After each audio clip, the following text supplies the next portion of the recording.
पर है आपका नवल्टी में।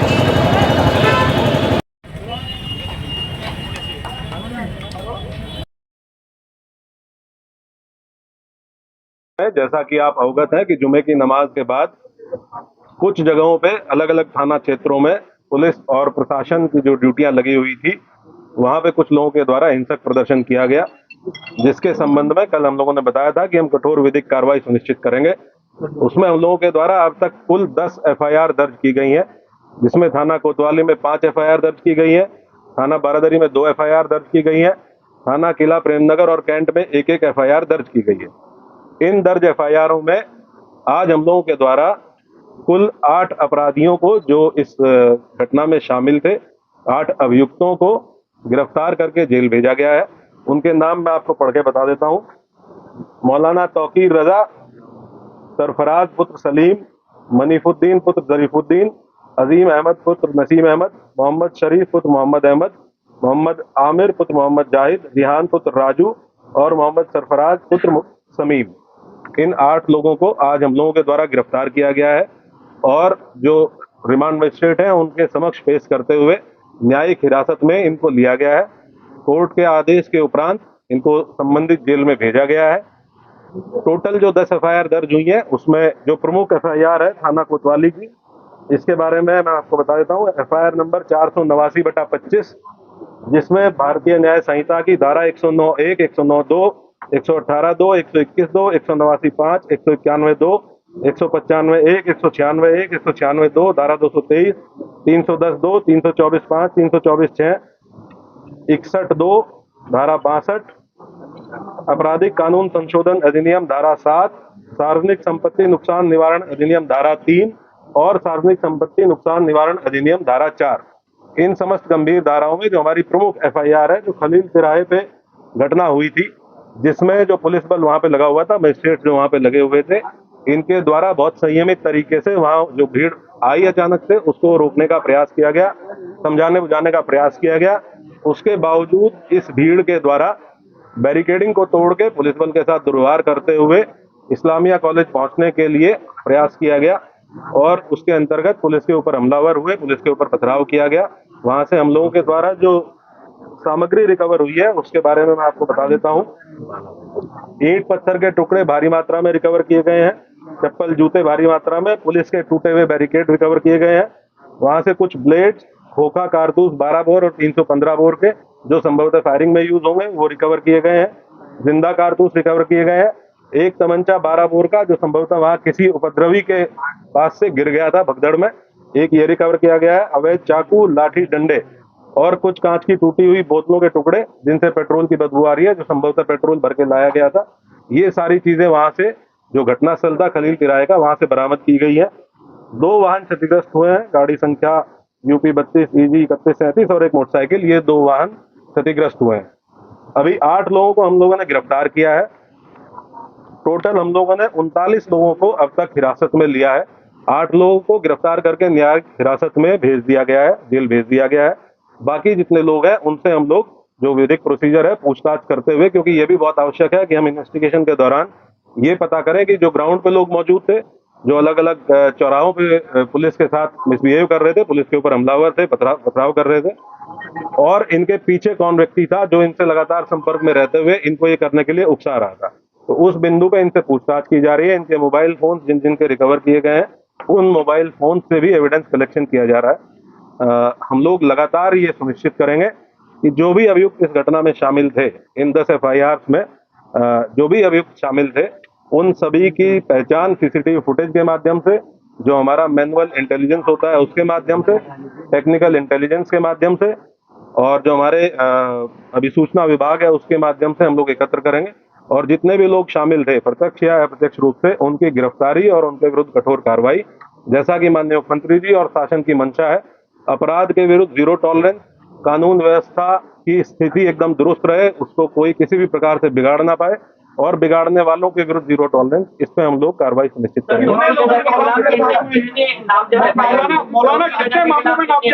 मौलाना कितने मामलों के खिलाफ कितनी एफआईआर? टोटल अभी तक 7 एफआईआर हैं, जिनमें मौलाना तौकीर रजा का नाम प्रकाश में आया है और हम लोग ये इन्वेस्टिगेशन में भी इसको पार्ट बनाएंगे कि जो लोग, जिन लोगों ने पहले दिन लेटर लिख के दिया था और ये आश्वासन दिया था कि कोई भी भीड़ इस्लामिया की तरफ नहीं आएगी, लोग शांतिपूर्ण तरीके से नमाज पढ़ के और वापस जाएंगे, उसके बाद उन्हीं लोगों ने उसको रात में 2 घंटे बाद अपने ग्रुप पे ये कह के उसको खारिज किया कि ये फर्जी हस्ताक्षर है, जबकि वो हस्ताक्षर उन्हीं 3 लोगों के थे जिन लोगों ने उस पर हस्ताक्षर किए हुए थे। तो क्या ये पूरा प्री प्लान था आपको लगता है? इन्वेस्टिगेशन में अब तक क्या शामिल निकल के सामने आया है, और क्या बाहर के लोग भी बरेली में जो हिंसा हुई है उसमें शामिल?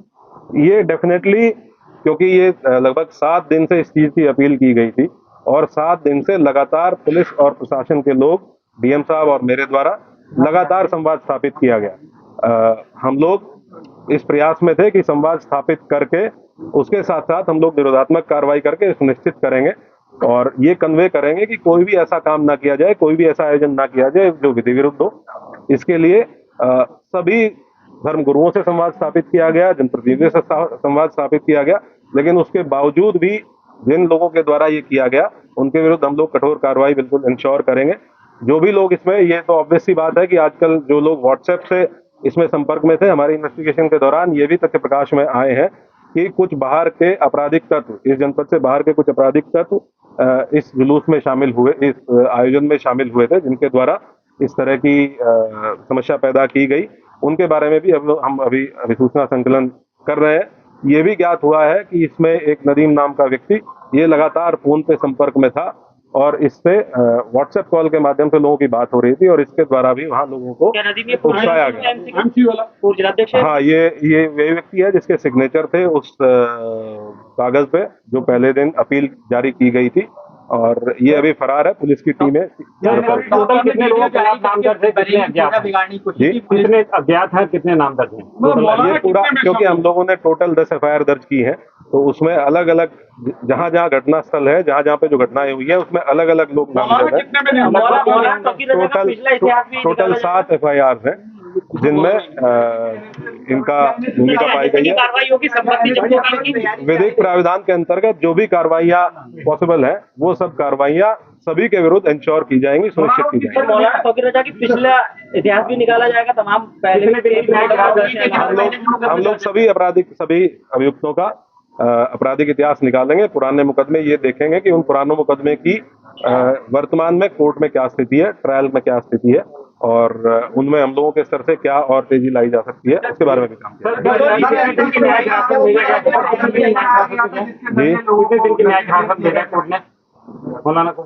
कोर्ट नॉर्मली जब भी कोर्ट के समक्ष पेश किया जाता है तो 14 दिन की न्यायिक हिरासत कोर्ट के द्वारा।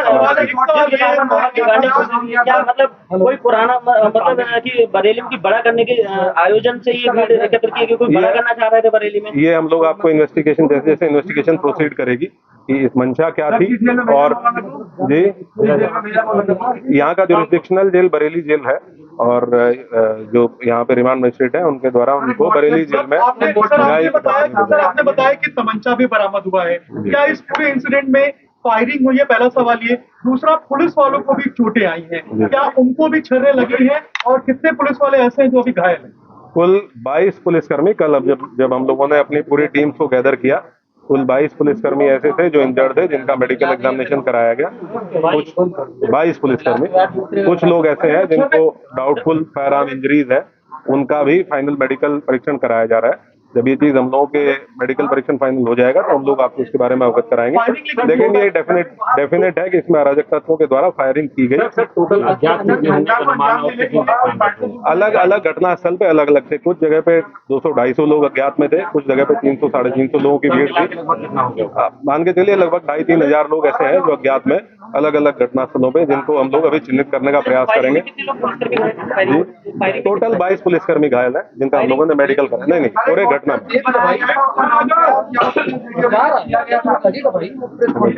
सर, ये टूल किट का इस्तेमाल किया गया है क्या बरेली में हिंसा फैलाने के लिए? जिस व्हाट्सएप ग्रुप की आप बात कर रहे हैं, क्या सोशल मीडिया के जरिए प्रोपेगेंडा फैलाया गया था? क्योंकि कानपुर की घटना का बरेली में बार बार जिक्र आ रहा था, जब हम भी बात कर रहे थे कानपुर की घटना। ये हम लोग इन्वेस्टिगेशन के दौरान अगर कोई इस तरह की चीज हम लोग के सामने आएगी तो मोस्ट डेफिनेटली उसको आप लोगों के साथ शेयर करेंगे। और मैं आप लोगों को इसके माध्यम से एक चीज और बताना चाहूंगा कि हम लोग किसी भी निर्दोष व्यक्ति को किसी भी प्रकार से प्रताड़ित नहीं किया जाएगा। किसी भी ऐसे व्यक्ति को जो इस घटना में शामिल नहीं था उसको परेशान नहीं किया जाएगा, और जो इस घटना में शामिल थे या प्रत्यक्ष या प्रत्यक्ष रूप से शामिल थे उनको बख्शा नहीं जाएगा। सर, अब तक कितनी गिरफ्तारी हो चुकी है और निकल के आई है? 8 लोग हैं, क्योंकि आप इसके अलावा और भी गिरफ्तारी? मैंने आपको बताया टोटल 39 लोग हैं जो हिरासत में लिए गए थे, 8 लोगों को जेल भेजा गया। सर, इंटरनेट बैन की जो बात निकल के सामने आ रही है, क्या सोशल मीडिया वालों ने इंटरनेट बैन का प्लान कर? नहीं, इस प्रकार की कोई चीज नहीं, इस प्रकार की। सर, यानी कि 31 लोगों की हिरासत में आपकी- थैंक यू। क्या डिटेल दी है? पिछले 6-7 दिनों के पहले समाचार पत्रों और सोशल मीडिया के माध्यम से ये मालूम हुआ था कि मौलाना तौकीर रजा साहब की तरफ से कतिपय मुद्दों को लेकर कार्रवाई के मांग के साथ इस्लामिया इंटर कॉलेज में एकत्र होकर कलेक्ट्रेट मार्च के शक्ल में जाकर वहां पर ज्ञापन देने की बात कही गई थी। इसपे हम लोग तत्काल उनके संपर्क में आ गए और उनको बताया गया कि जनपद में 163 BNSS की धारा लगी हुई है और बिना लिखित अनुमति के कोई भी कार्यक्रम न किया जाए। तो जब उनको ये बताया गया, इसके पश्चात उनके जो प्रमुख 2 रिप्रेजेंटेटिव हैं, एक मिस्टर नदीम और एक मिस्टर नफीस, हम लोग लगातार इनके टच में हैं। इसके साथ साथ 3 दिन पहले जो नदीम हमारे कैंप ऑफिस में आए थे और बैठ के हमने पूरी उनसे बातचीत किया था, उनको हमने सारी चीज़ों को बताया था और ये भी बताया था कि धारा 144 जो पूर्व में थी, वर्तमान में 163 BNSS वो लगी हुई है। तो आप अनुमति लेने के बाद ही, और इस तरह की भीड़ को एकत्र करना किसी इस समय ठीक नहीं है, सब उनको बताया गया और वो संतुष्ट होकर गए।